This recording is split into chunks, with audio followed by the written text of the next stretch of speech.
Welcome to the Florida Swing. A couple of months there on the West Coast or in Hawaii, or maybe a couple of rounds in Arizona. Now heads over to the East Coast and to Florida for much of the next month, starting with this week's Honda Classic. Thank you for joining me here on my PGA DFS course and player preview for the Honda Classic. And before we get into that, let's thank Yahoo, the sponsor of this show. Now, in this video, what I do is I go over the course, give you my first clicks, a couple of other players that are playing this week, and a little bit more. So what I want you to do, make sure you like and subscribe to our channel here so you get notified when these videos come live. Also, make sure you give me a comment below. Maybe some things that you might know that I don't about the course, or maybe some things you agree with or disagree with in this content. So let's jump right in here.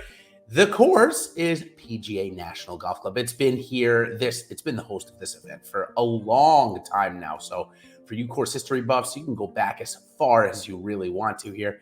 I don't typically go past 2010. That's 12 years, believe it or not. And PGA National Golf Club is typically one of the hardest golf courses the players face all year. In fact, last year it ranked third hardest out of all 41 golf courses that they played. It is a par 70, 7,400 yards roughly. Driving accuracy, well, it's only 65%, but you're going to look a little bit deeper to see just how difficult the driving here is.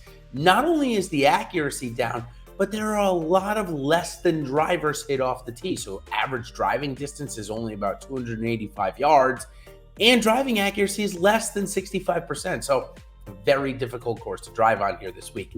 That's going to bring down the greens in regulation. Obviously, when you have a ton of missed fairways and you're hitting longer irons into the green, typically going to miss more greens that way. So coming in just at 64% this week for the greens in regulation, with average green size of over 7,000 square feet. So they're not small by any stretch of the imagination. So just a difficult track all the way around.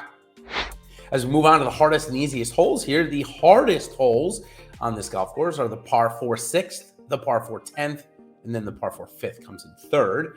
And then the easiest holes, well, the par 5 third, that is by far the easiest hole in the course. And you need to make birdie there. It is almost a must. There's not much trouble on the hole. One of the only holes that don't have water that come into play severely. At least 15 of the 18 holes going to have water in play here. Crazy. Par 4 13th, it's a shorter one of the shortest on the course. In fact, it might be the only one under 400 yards this week. And then last, the par 5 18th. While there can be some eagles made there can also be some double bogeys or worse, with water coming into play on both the approach shot and the tee shot. So a difficult hole for it to be a par 5 and to be the third easiest hole on the course. Now let's learn just a little bit about the DFS side of things. The Honda Classic, from the Honda Classic last year, Matt Jones was our top scorer. He put in 114.5 points. That doesn't tell the whole story though. He outscored the next guy. I'm sorry, he had 119.5 points. I apologize. I was shorting him by 5 points there. And the reason why is because he beat Aaron Wise by 25 points. So the second highest scorer of the week, Aaron Wise put up 94 points. Matt Jones outscored him by 25. That means you had to basically own Matt Jones last year, as he came in right around 10% ownership too. So needed to have him as the average for the top 10, was only 86.45. That includes his 119. So as you can see, Matt Jones had an unbelievable week last year. Your average top 10 salary, $7,600. Not many stars performed last year here. A couple of them didn't play. Daniel Berger at 10,800 withdrew. We'll see if he does that again here this week. Okay, let's take a look at some of the grass types that are going to be here at PGA National Golf Course. Well, it's something, just one, I should say, grass everywhere, and it's Bermuda. And listen, if you grew up on Bermuda, if you enjoy it, if you like it, I've been playing it I've been in Florida for now 6 years. I gotta be honest, you gotta get used to it. It's very tight, lies all the way on the greens, all the way through the greens, I should say, especially in the fringes and in the fairways. In the rough, it's so unpredictable. It can come out exactly how you think, and other times it can come out no way the way that you're thinking. So very much unpredictable there. Let's go over a couple of more statistics as well that are going to be important this week. We already mentioned there's going to be a ton of missed greens. So naturally, strokes gained around the green will get bumped up this week. Strokes gained off the tee gets bumped down a little bit as well, because there are not that many drivers. So when there's not that many drivers hit, there's not many spots to pick up a ton of strokes gained off the tee. Still, players that are good off the tee, can hit it long and find more fairways, will still gain strokes off the tee, of course, just not as much as they do in a normal event. For the approaches and on the putter, just about average for a PGA Tour top 10 event here at the Honda Classic this week.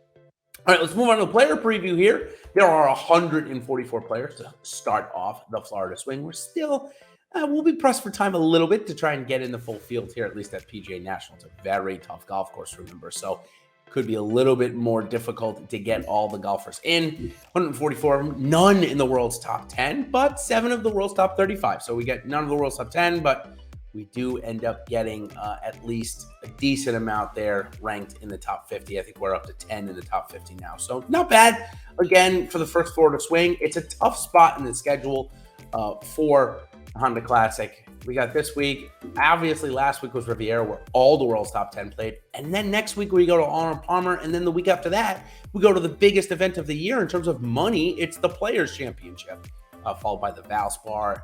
And then they go to the WGC Match Play before going to Valero and Masters. So 4 weeks in Florida here. This week starts it off. The lowest ranked player is Louis Oosthuizen, number 12. Joaquin Niemann with the win last week does get pretty close there and may end up in the top 10 here before we know it. I want to thank Yahoo, as they have already put out prices up to this point. So we're going to focus on them, and we're going to focus on the partnership that we have going on with them. Let me tell you about that really quickly. We've partnered with Yahoo Fantasy this PGA season to bring you some great offers. Check out our exclusive limited time offer, which gets you 1 month of Awesemo Plus Platinum. To qualify, all you need to do is sign up for Yahoo, new users, deposit and play in your first paid contest, and Yahoo's going to email over to us your sign in, and we will hook you up with a free month of Awesemo Plus Platinum, a really good deal. Now, if you want access, let's say before the contest starts and you're going to play golf this week, the baller that's giving $4K to first, go ahead and send an email to support@awesemo.com and we will get you hooked up.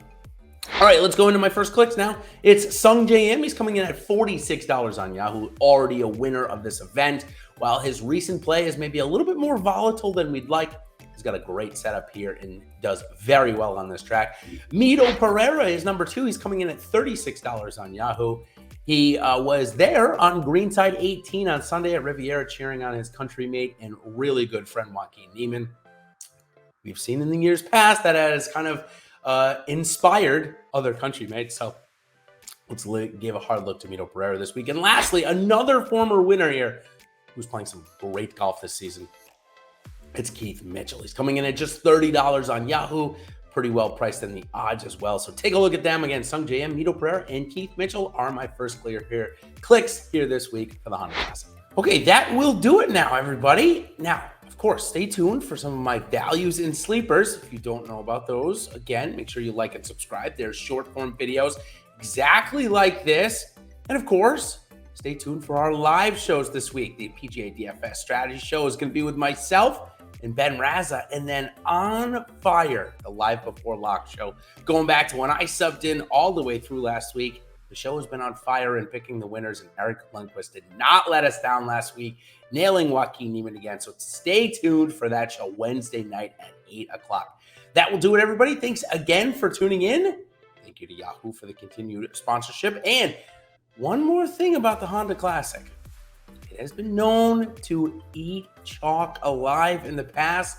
Just take note of that when you're making your lineups this week. All right, everybody, good luck, and we will see you on the other side. Cheers.